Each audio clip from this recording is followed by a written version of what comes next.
बिस्मिल्लाहिर्रहमानिर्रहीम। अस्सलाम वालेकुम डियर स्टूडेंट। आपका मालूम है कि हर चैप्टर को 3 लेक्चर्स में डिवाइड किया गया है। तो यूनिट नंबर 2 का लेक्चर नंबर 1 इसको सॉल्व करते हैं। आपके सामने बोर्ड के पेपर के मुताबिक एक क्वेश्चन पेपर सामने मौजूद है, क्वेश्चन नंबर 2, जिसमें 8 पार्ट्स मौजूद हैं। तो इन 8 पार्ट्स को गौर से देख लीजिए, इसको आगे सॉल्व करते हैं। एक बहुत ही अच्छी प्रेजेंटेशन के पैटर्न पे इस पेपर को सॉल्व करते हैं। क्वेश्चन नंबर 2 मार्कर के साथ आप उर्दू मीडियम के लिए राइट साइड पे लिखेंगे। उसके बाद इसका पार्ट नंबर 1 मार्कर के साथ नेक्स्ट लाइन के सेंटर में लिखेंगे। इसमें क्वेश्चन पूछा गया है रेस्ट और मोशन की तारीफ़ कीजिए। तो इसमें दो चीज़ें पूछी गई हैं, तो दोनों को अलग-अलग डिफ़ाइन करेंगे। रेस्ट, अगर कोई जिस्म अपने इर्द गिर्द के लिहाज से अपनी जगह तब्दील ना करे तो वो रेस्ट की हालत में है। उसके बाद इसके साथ मार्कर के साथ मिसाल की हेडिंग देंगे, जैसे कि सड़क किनारे दरख्त, बिजली का खंभा अपनी इर्द गिर्द के लिहाज से अपनी जगह तब्दील नहीं करता, तो ये दोनों चीज़ें रेस्ट में हैं। एक लाइन की स्पेस छोड़ने के बाद मोशन की हेडिंग बनाएंगे। इसकी डेफिनेशन, अगर कोई जिस्म अपने इर्द गिर्द के लिहाज से अपनी पोजीशन तब्दील करे तो वो मोशन की हालत में है।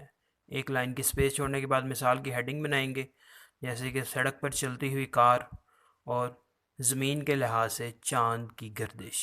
ये दोनों चीज़ें अपने इर्द गिर्द के लिहाज से अपनी जगह तब्दील कर रही हैं, लिहाजा ये मोशन में है। एक लाइन की स्पेस छोड़ने के बाद मार्कर के साथ लाइन के सेंटर में पार्ट नंबर 2 लिखेंगे।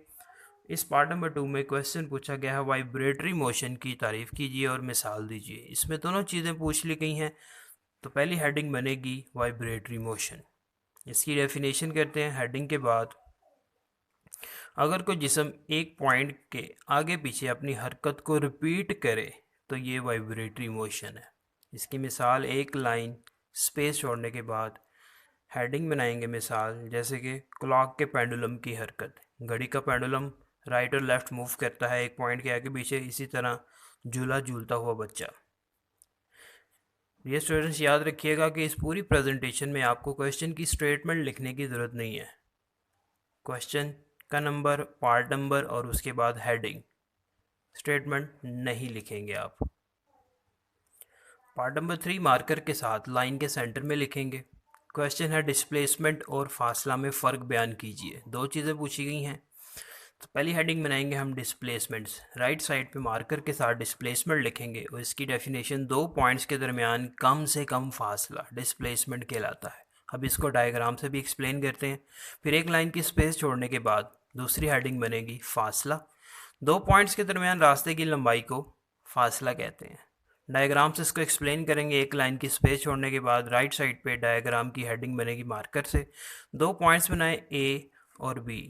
इन दोनों पॉइंट्स के दरमियान में एक स्ट्रेट लाइन से मिला दिया गया है और दूसरी एक जिगजैग लाइन से। ये जो जिगजैग लाइन है इसकी लंबाई ज़्यादा है और जो स्ट्रेट लाइन है इसकी लंबाई कम है। तो ये जो कम से कम लंबाई होती है इसको डिस्प्लेसमेंट कहते हैं, और इस कम से कम लंबाई के अलावा जो भी रास्ता बनेगा वो फासला कहलाएगा। डिस्प्लेसमेंट एक वेक्टर क्वांटिटी है और फासला एक स्केलर क्वांटिटी है। एक लाइन की स्पेस छोड़ने के बाद नेक्स्ट पार्ट नंबर 4 लाइन के सेंटर में लिखेंगे। इस पार्ट नंबर 4 में क्वेश्चन पूछा गया है स्केलर और वेक्टर मिक़दारों की तारीफ़ कीजिए। तो नेक्स्ट लाइन में राइट साइड पे मार्कर के साथ हेडिंग बनेगी स्केलर्स। ऐसी मिक़दारें जिनके इजहार के लिए सिर्फ अद्दी कीमत और यूनिट की ज़रूरत हो स्केलर कहलाती हैं। मतलब इनमें डायरेक्शन की ज़रूरत नहीं होती। एक लाइन की स्पेस छोड़ने के बाद हम मिसाल देंगे। मिसाल की heading, work, energy, power, current वगैरह। इनके लिए मैग्नीट्यूड और यूनिट चाहिए, लेकिन इनके लिए डायरेक्शन नहीं चाहिए। नेक्स्ट हेडिंग, एक लाइन की स्पेस छोड़ने के बाद राइट साइड पे बनाएंगे वेक्टर्स। ऐसी मिक़दारें जिनको मुकम्मल तौर पर बयान करने के लिए अददी कीमत यानी मैग्नीट्यूड, यूनिट के साथ साथ डायरेक्शन की भी ज़रूरत हो वो वेक्टर कहलाती हैं।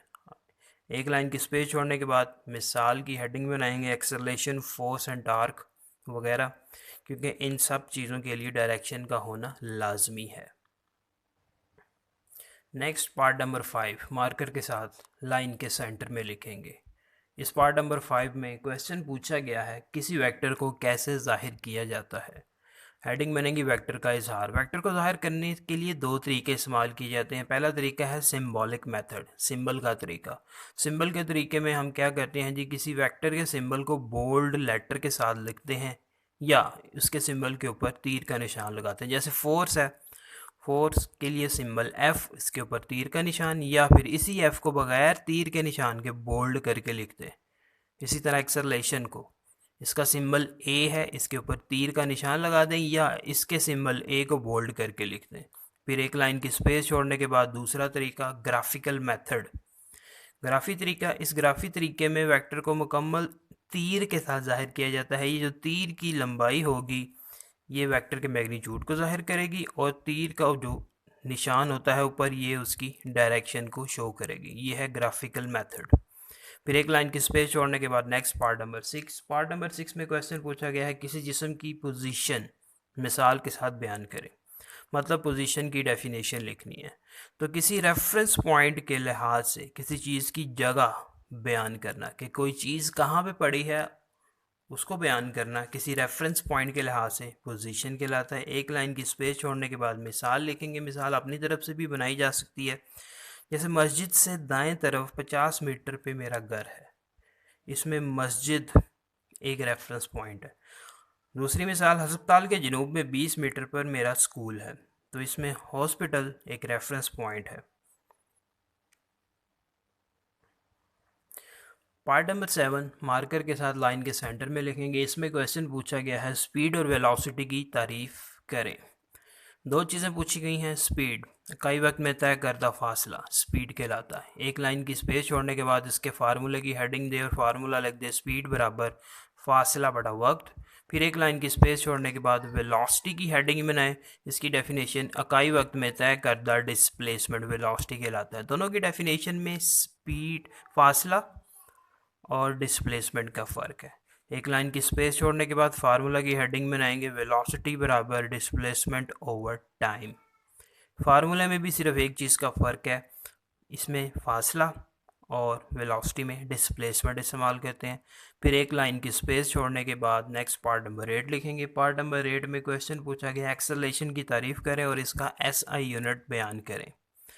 एक्सेलरेशन की हेडिंग बनाएंगे राइट साइड पे मार्कर के साथ। इसकी डेफिनेशन वेलोसिटी में तब्दीली की शरह एक्सेलरेशन कहलाती है। एक लाइन की स्पेस छोड़ने के बाद फार्मूला एक्सेलरेशन बराबर VF minus VI over T। एक लाइन की स्पेस छोड़ने के बाद SI यूनिट और इसका यूनिट है मीटर फी सेकंड इंग्लिश में मीटर पर सेकंड स्क्वायर। डियर स्टूडेंट्स, ये लेक्चर उर्दू मीडियम में आपके सामने बयान किया गया है। बिल्कुल यही लेक्चर हमारे YouTube चैनल पे इंग्लिश मीडियम में भी अवेलेबल है, जहाँ से आप इसको नोट कर सकते हैं।